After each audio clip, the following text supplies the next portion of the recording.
കൂത്തുപറമ്പ് നഗരമധ്യത്തിലെ കടയിൽ നിന്നും പട്ടാപ്പകൽ 45,000 രൂപ കവർന്ന കേസിലെ പ്രതി പിടിയിലായിരിക്കുകയാണ്. മാലൂർ ശിവപുരം സ്വദേശി സലീന മൻസിലിൽ വി.സി. ഹാരിസിനെയാണ് കൂത്തുപറമ്പ് എ.സി.പി.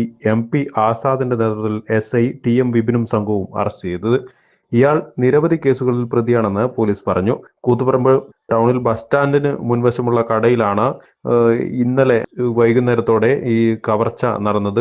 കടയുടെ മേശയുടെ വലിപ്പിൽ ബാഗിൽ സൂക്ഷിച്ചിരുന്ന 45,000 രൂപയാണ് ബാഗ് സഹിതം മോഷ്ടിച്ചു കൊണ്ടുപോയത്. വെളിച്ചെണ്ണ വാങ്ങാൻ എന്ന വ്യാജേന എത്തിയാണ് ഈ കവർച്ച നടത്തിയത്.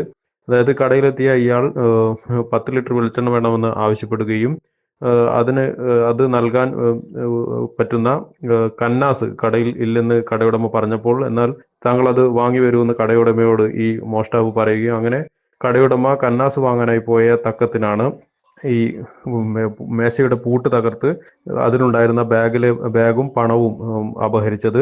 കൂത്തുപറമ്പ് എ.സി.പി.യുടെ നേതൃത്വത്തിൽ CCTV, അതായത് സമീപത്തെ കടകളുടെയൊക്കെ CCTV ദൃശ്യങ്ങളൊക്കെ കേന്ദ്രീകരിച്ച് നടത്തിയ അന്വേഷണത്തിലാണ് കൂത്തുപറമ്പ് എ.സി.പി. എം.പി. ആസാദ്, അതുപോലെ തന്നെ എസ്.ഐ. ടി.എം. വിപിൻ എന്നിവരുടെ നേതൃത്വത്തിൽ നടത്തിയ അന്വേഷണത്തിലാണ് ഇയാളെ തലശ്ശേരിയിൽ നിന്ന് കസ്റ്റഡിയിലെടുത്തത്. ഇയാൾ വധശ്രമം ഉൾപ്പെടെ നിരവധി കേസുകളിൽ പ്രതിയാണെന്ന് പോലീസ് പറഞ്ഞു. സിവിൽ പോലീസ് ഓഫീസർമാരായ സുധീഷ്, വിനീത്, അതുപോലെ എ.സി.പിയുടെ സ്ക്വാഡ് അംഗങ്ങളായ സലീം, അബ്ദുൽ നാസർ, രാജേഷ് എന്നിവരാണ് ഈ പ്രതിയെ പിടികൂടുന്ന സംഘത്തിലുണ്ടായിരുന്നത്.